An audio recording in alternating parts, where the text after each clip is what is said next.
राधे राधे। हरे कृष्णा। कैसे हो साथियों? सब कुछ हरि की इच्छा से होता है। एक पत्ता भी उनकी इच्छा से नहीं, इच्छा के बिना नहीं होता। लेकिन कुछ लोग जानते हैं, कुछ लोग मानते हैं, कुछ लोग जान के भी नहीं मानते और कुछ लोग मानते भी नहीं। मैं विकास अग्रवाल आपसे अनुरोध करता हूँ, चैनल को शेयर सब्सक्राइब कीजिए। और मेरा उद्देश्य ठाकुर जी की कथाओं को, उनकी भक्ति को आम जन तक पहुँचाना है, जन जन तक उनकी भक्ति का प्रचार प्रसार करना है। इसमें मेरा सहयोग कीजिए। एक हरि के भक्त थे, ठाकुर जी के भक्त। कोई भी व्यक्ति किसी काम को कहता था, कोई काम हो जाता था, कोई काम बिगड़ जाता था, उनको कुछ मिलता था, कुछ नहीं मिलता था, कुछ सुख आता था, कुछ दुख आता था, वो बस एक ही शब्द बोलते थे, सब ठाकुर जी की कृपा है, सब ठाकुर जी की कृपा है, सब ठाकुर जी की इच्छा से हो रहा है। शायद उनकी यही इच्छा थी, उनकी इच्छा थी इसलिए मिला। हर चीज के अंदर कोई भी बात होती थी, किसी के बच्चा हुआ, हरि के ठाकुर जी की कृपा, किसी के बच्चा नहीं हुआ, ठाकुर जी की इच्छा नहीं, किसी का नुकसान हुआ, ठाकुर जी की कृपा इच्छा, किसी को फायदा हुआ, ठाकुर जी की कृपा। और साथ में कि नियति जो करती है वो होता है, और नियति को दूसरे रूप में सब ईश्वर मानते हैं। तो गांव में वो रहते थे,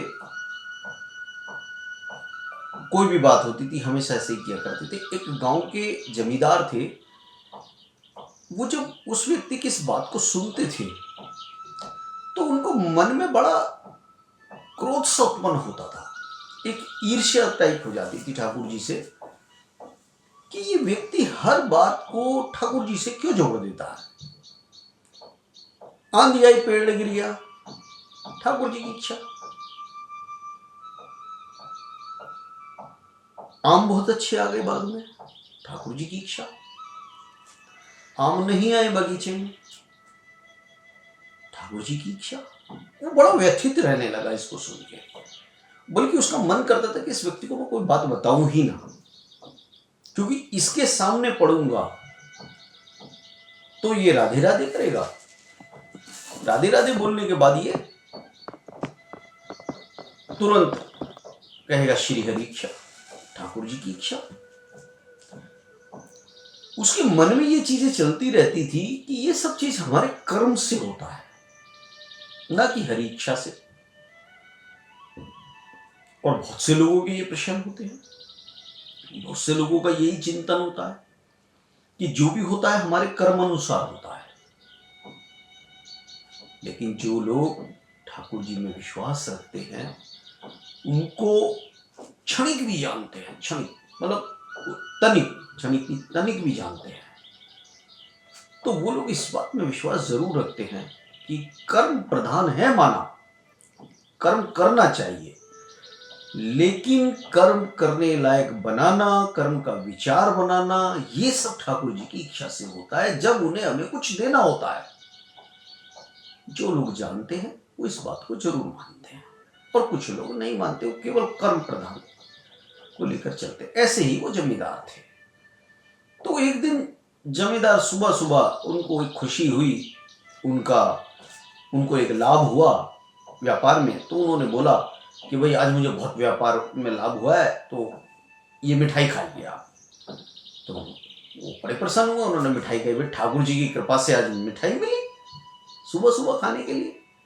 लेकिन मिठाई मैं लाया, कर्म मैंने किया, पैसा मैंने खर्च किया, व्यापार में फायदा मुझे हुआ, मिठाई से मैं खिला रहा हूं, और गुणगान ठाकुर जी के कर रहा है। वो वैसे ही गिलसा रहता था। वो कहता है आज तो अपनी मिठाई खा ली, तो अभी आपने क्या भोजन किया? उन्होंने कहा जी कुछ नहीं, अभी बस ये प्रसाद ग्रहण किया है। तो कहता है आज तुम्हारे ठाकुर जी की परीक्षा हो गया। परीक्षा? अरे कर लोगे परीक्षा? नातों के नात की कैसी परीक्षा? फिर भी तुम्हारा मन मानता, कर लो, कैसी परीक्षा देनी है बताओ, बोला कैसी परीक्षा है बताओ, क्या ठाकुर जी की परीक्षा लोगे? और हम होते कौन है उनकी परीक्षा लेने वाले?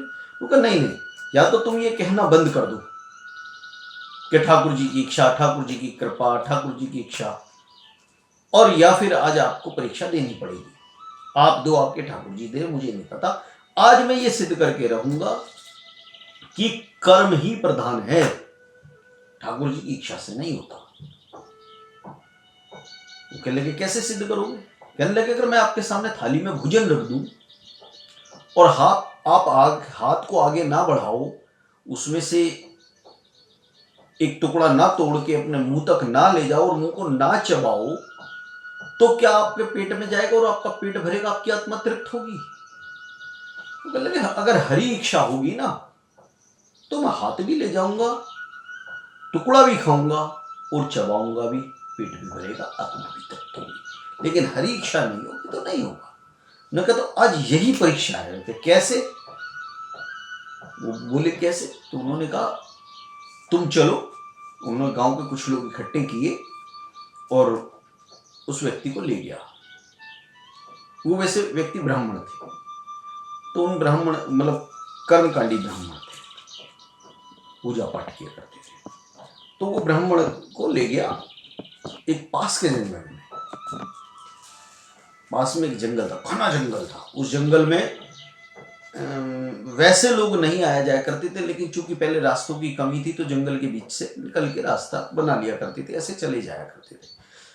तो वो ले गया।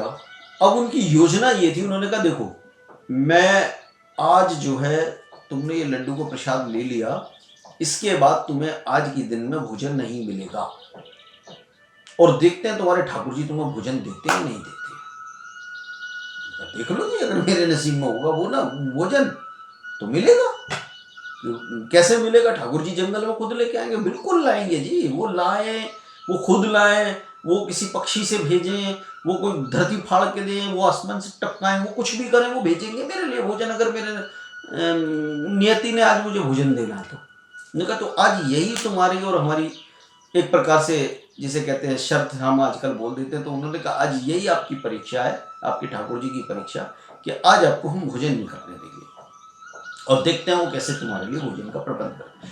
तो उन्होंने कहा यदि उन्होंने कर दिया तो, उन्होंने कहा यदि उन्होंने भोजन का प्रबंध कर दिया तो आज के बाद मैं तुम्हें कभी टोकूंगा भी नहीं, और मैं भी जीवन में यही मानूंगा कि जो भी कुछ होता है हरी इच्छा से होता है, हरी कृपा से होता है। ठीक है, अगर तुम्हारे साथ हुआ, उन्होंने कहा नहीं मेरे साथ तो होगा ही, फिर भी हुआ तो नहीं होगा, नहीं फिर भी मानो होगा। कह रहे नहीं होगा। लेकिन गांव के लोगों ने दबाव डाला, भाई जब इन्होंने एक शर्त रखी है तो अगर आप परीक्षा में पास नहीं हुए, ठाकुर जी परीक्षा में पास, तो आपके लिए भी तो कोई दंड होगा। तो उन्होंने कहा बताओ क्या होना चाहिए? कि तुम ये कहना छोड़ देना कि सब हरी इच्छा से, हरी कृपा से, ठाकुर जी की कृपा से, ठाकुर जी की इच्छा। उन्होंने कहा ठीक है। अब वो गए घने जंगल के अंदर और उन्होंने क्या करा, एक पेड़ पे उसे जो है चढ़ा दिया कि तू इस पेड़ पे बैठ जा। और वो जो है दूर एक सामने पेड़ था, बड़ा घना वृक्ष था, वो उस घने वृक्ष पे जाकर के जमींदार वो बैठ गया और बाकी सब लोगों को बहुत दूर भेज दिया कि आप यहां से दूर चले जाओ, यहां मत बैठना, कि कोई देख लेगा निकलता बड़ा था, तो हम दोनों ही रहेंगे। तो वो चले गए। अब वो बैठ गया। सुबह सुबह का समय था। अब सुबह से बैठे बैठे धीरे धीरे धीरे धीरे दोपहरी बढ़ने, मतलब दिन बीतने लगा, दोपहर का समय होने लगा, भोजन का भी समय आ गया, भोजन का भी समय निकलने लगा। तो धीरे धीरे कोई भोजन की व्यवस्था नहीं, कुछ नहीं। अब जमींदार बड़ा प्रसन्न होता, जैसे जैसे समय बीतता जमींदार की प्रसन्नता का कोई मतलब पारावार न रहा, वो खुश होता जा रहा। हर बीतती घड़ी के साथ उसकी खुशी जो है दुगनी चौगुनी होने लगी। उधर जो ठाकुर जी का भक्त बैठा था उसे कोई चिंता ही नहीं थी। उन्होंने कहा मेरे नसीब में नहीं होगा तो मुझे नहीं मिलेगा, और अगर आज मेरे नसीब में है तो ठाकुर जी मेरे लिए भोजन भेजेंगे, व्यवस्था करेंगे, खुद आएंगे, कुछ भी करें, मैया को भेजेंगे। अब हुआ क्या, जिस पेड़ पे जमींदार बैठा था थोड़ी देर में एक साधुओं की टोली आई। अब साधुओं की टोली आई तो वो कहने लगी, उन्होंने देखा यार ये बड़ा घना वृक्ष है, बहुत दूर तक उसकी छाया है, कि यहाँ विश्राम करते हैं, और वो बैठ गए विश्राम करने। अब वो किसी ठाकुर जी की कीर्तन को करके आए थे, वहां 56 भोग का प्रसाद मिला था उन्हें। सो भोजन, 56 भोग, मिठाइयाँ मिठाइयाँ बहुत सारी चीज थी, और रास्ते के लिए उनका पर्याप्त भोजन था जो 4-5 साधु जन थे। अब उन्होंने कहा कि भाई पास में पानी की व्यवस्था देखो जल की, और जल लाओ। एक साधु गया और पास से जल की व्यवस्था कर लाया। जब जल आ गया तो वो कहते हैं कि भाई अब खाने बैठते हैं, और जैसे ही वो खाने बैठने लगे तो उनके कानों में घोड़ों के दौड़ने की आवाज आने लगी। उनका भोजन रखा, जैसे ही भोजन खोलने लगे तो कानों में घोड़े के दौड़ने की आवाज आने लगी। अब एक ने सुनी, दूसरे ने सुनी, फिर सबने सुनी, और आवाज सुनने के बाद उनको लगा यार घोड़े आ रहे हैं। जो उस समय महाराज के सेनापति या उनके घोड़े होते थे, कहते ना कि चाल बता देती कौन आ रहा है, तो घोड़ों की आवाज भी सुन के साधु लोगों को आभास हुआ कि ये सैनिकों के घोड़ों की आवाज नहीं है, ये लुटेरे डाकू के घोड़े की आवाज है। और उनकी टापों की आवाज को पहचान करके वो अपनी जान बचाने के लिए भाग खड़े हुए। वो भोजन वही रह गया, अपनी पोटली छोड़कर वो भाग ली, जान बचा ली। और थोड़ी देर में सचमुच कुछ लुटेरे कहीं से कुछ लूट करके ला रहे थे। अब उन्हें भी वो बड़ा वृक्ष था, तो वो वृक्ष दिखा। उन्होंने कहा भाई ये बड़ा वृक्ष है, और एक काम करते हैं, इस वृक्ष के आसपास अपने धन को गाड़ देते, थोड़ी देर विश्राम करते, फिर आगे चले गए। अब जैसे वो रुके, उन्होंने देखा यार यहाँ तो कुछ पोटलियां रखी हुई है, देखने में साधु की पोटलियां प्रतीत होती हैं। उन्होंने चारों तरफ देखा, कोई साधु नहीं दिख रहा। उन्हें खोल के देखा तो उनके अंदर भोजन था। तो उन्हें भूख भी लग रही थी। उन्होंने कहा यार भूख लग रही है, और साधुओं की टोली, उसकी डाकुओं की टोली थी, लुटेरों की। उन्होंने कहा चलो भोजन करके अपनी भूख प्यास मिटाते हैं। जल भी था वहां पर। तो उनमें से एक समझदार था, वो बोला कि सरदार, इस घने जंगल में भोजन की व्यवस्था, जलपान की व्यवस्था किसने की? सोचना पड़ गया, बात तो सही है, किसने की इस घने जंगल में, जब कोई दिखाई नहीं दे रहा दूर दूर तक। तो अब सब इस विचार में पड़ गए, सोच में पड़ गए कि ये भोजन और ये जलपान आया कहां से। तो एक उसमें से बोला, महाराज वो सरदार, कहीं ये कोई सेनापति का, राजा का कोई षड्यंत्र तो नहीं है हम लोगों को पकड़ने के लिए, कि भोजन रखें और भोजन के अंदर कुछ मिला वो हम खा के बेहोश हो जाए, हमें पकड़ के ले जाए? हो सकता है, ऐसा भी हो सकता है। तो उन्होंने कहा लेकिन सवाल ये कि भोजन और जल यहां पर आया कैसे? अगर सेनापति का भी षड्यंत्र तो जरूर कोई आसपास होगा। ऐसा तो है नहीं कि वो जल और भोजन रख करके यहां पर चले जाएंगे और हमारे बेहोश होने का इंतजार करेंगे और बाद में आएंगे। हाँ, अब उन्होंने इधर उधर ढूंढना शुरू करा। अब ढूंढना शुरू करा तो चूंकि जिस पेड़ के नीचे बैठे थे तो सबसे पहले उस पेड़ को ही देखते। जो निगाह दौड़ाई तो पेड़ के ऊपर जमींदार बैठा हुआ। अब जमींदार बैठा हुआ था तो उसको देखते के साथ ही जमींदार को उनको लगा कि भाई यहां तो व्यक्ति बैठा हुआ है। नहीं, जमींदार नहीं, उन्होंने जब निगाह दौड़ाई सामने के पेड़, गलती हो गई, सामने के पेड़ को उन्होंने निगाह दौड़ाई तो उन्हें ब्राह्मण दिखा। और उन्होंने ब्राह्मण को देखा तो उन्होंने कहा उतारो इसे नीचे। सो बुलाया नीचे। ब्राह्मण की भी सिट्टी पिट्टी गुम हो रही थी डाकुओं को देख करके। वो भी कहने लगा, ठाकुर जी आज तो परीक्षा आपकी थी, ये तो उल्टे हमारी परीक्षा हो रही है। अब चूंकि जमींदार उस पेड़ के ऊपर था तो कहते हैं दिया तले अंधेरा होता है, तो जमींदार की उस पर निगाह नहीं गई थी। तो उस पर निगाह गई। जब उनको पहला मिल गया तो फिर उन्होंने ढूंढना बंद कर दिया। अब उसे उतारा, तो कौन हो? कि जी मैं ब्राह्मण हूं। कहां से आए हो? पास के गांव से। तो ये भोजन किसका है? तो जी ऐसे ऐसे एक टोली आई कि साधु की उनकी भोजन है, और आपकी टापू की आवाज़ सुनकर वो भाग गए। तो उसमें एक बोला, कहता है सरदार ये हमें मूर्ख बना रहा है, ये कोई ब्राह्मण ब्राह्मण नहीं है, ये हमें पकड़ने के लिए षड्यंत्र कराया और ये भोजन इसी ने रखा है। अब एक डाकू उसमें से कहने लगा, सरदार बहुत भूख लगी है, जल्दी से इसका कुछ करो और कुछ खाने का इंतजाम करो। तो उनका एक साथी बोला, क्यों ना पहले हम ये भोजन इसको खिलाएं, जब ये भोजन करेगा, यदि ये बेहोश नहीं हुआ तो पहले हम इस भोजन को खाएंगे, इसका क्या करना है ये हम बाद में सोचेंगे।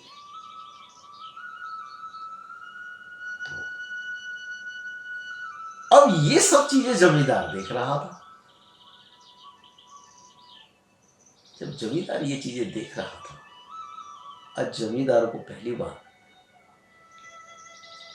ऐसा लगने लगा कि शायद मैं गलत थी। फिर उसने ध्यान दिया, नीचे देखा, तो उन्होंने